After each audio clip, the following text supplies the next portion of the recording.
Hi hello नमस्कार. परत एकदा खूप खूप स्वागत आहे मैत्रिणींनो तुमचं माझ्या वेगळ्या व्हिडिओमध्ये. तर चला आज आपण करूया झिंग्याची भाजी. याला जवळा म्हणतात काही लोक. सहसा याची सुकी चटणीच केली जाते, पण आज आपण याची करूया रस्सा भाजी थोड्या वेगळ्या पद्धतीने. चला पाहू मग रेसिपी. चला साहित्य पाहून घेऊ आपण आता. एक कांदा घेतलेला आहे, साधारण मध्यम आकाराचा एक कांदा घ्यायचा. आता मला भाजी थोड्या प्रमाणात करायची, त्याच्यामुळे मी एक कांदा घेतलेला आहे लहान, आणि एक अर्धा टोमॅटो घेतलेले. तर तुम्हाला भाजी जास्त प्रमाणात करायची असेल तर कांदा आणि टोमॅटोचं प्रमाण कमी जास्त करू शकता तुम्ही. तर कांदा आणि टोमॅटो एकत्र आपण थोडंसं भाजून घेऊ तेलामध्ये. जास्त भाजायचं नाहीये, थोडंसं साधारण एक त्याचा कलर बदली होईल इतपत आपल्याला थोडंसं भाजून घ्यायचं ते. बघा साधारण तेल टाकून आपल्याला असं याला भाजून घ्यायचं छान. आता याच्यासाठी आपल्याला दुसरं साहित्य लागणार आहे ते पाहून घेऊ. खसखस एक चमचा, साधारण एक चमचा तीळ, मोठा चमचा असे खोबरं घेतलेलं आहे, सुकं खोबरं. आता हे तिन्ही एकत्र भाजून घेऊ आपण छान.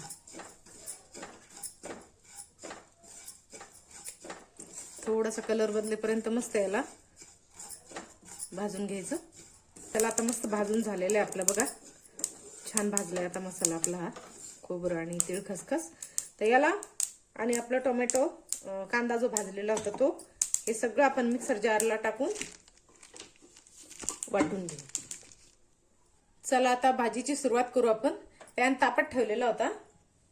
आपण काय करायचं आता, हे थोडेसे झिंगे टाकायच्या आधी ना थोडेसे भाजून घेऊ याला. कच्चे नाही टाकायचे, थोडेसे भाजून घ्यायचे याला. कलर बदलू नाही द्यायचा, फक्त थोडंसं याला थोडं क्रिस्प झालं पाहिजे अशा याच्याने भाजून घ्यायचं. नंतर भाजी टाकल्याच्या नंतर याचा वास नाही येत, त्याच्यामुळे याला थोडंसं भाजून घेऊ आपण. झालंय आता हे काढून घेऊ. चला आता भाजीची सुरुवात करू आपण. त्याचकडे थोडंसं तेल टाकायचं.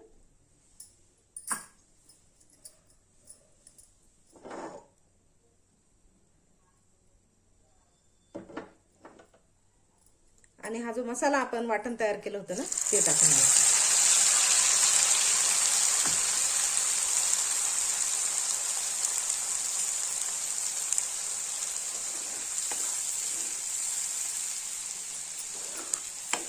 बघा वाटण आपलं कांदा टोमॅटो आपण भाजून घेतलं होतं ना, त्याच्यामुळे मस्त कलर आलाय बघा. साधारण एक अर्धा चमचा अद्रक लसणाची पेस्ट टाकायची. तुमचं प्रमाण कमी जास्त कसं आहे त्याच्यानुसार अद्रक लसण टाकायचं.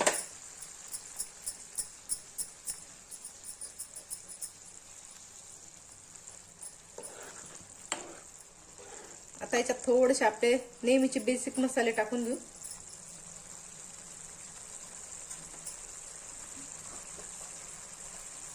याच्यात टाकू थोडीशी हळद, लाल तिखट. तुम्ही कसं प्रमाण खाता त्याच्यानुसार लाल तिखट टाकायचं. थोडीशी धने पावडर एकदम थोडंसं टाकायचं. थोडंसं मिक्स करून घेऊ मस्त. बघा कलर किती छान आलाय. त्याला छान तेल सुटेपर्यंत याला काय करू ना आपण, थोडंसं झाकण ठेवून घेऊ याच्यावरती 5 ते 10 मिनिटं, एक 5 मिनिटं. वाव मस्त तेल सुटलेलं आहे. छान मसाला आपला आता शिजलेला आहे. आता याच्यात आपल्याला मीठ राहिलेलं आहे टाकायचं. थोडंसं चवीप्रमाणे मीठ टाकून घेऊ.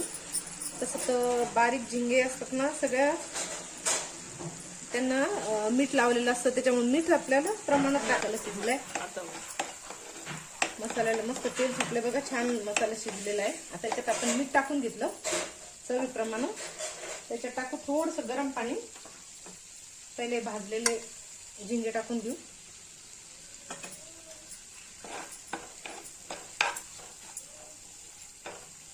आणि याला रस्सा तुमच्या आवडीप्रमाणे तुम्ही करू शकता. साधारण थोडं थिकच ठेवायचं याला. त्याच्यात थोडंसं गरम पाणी टाकू आपण.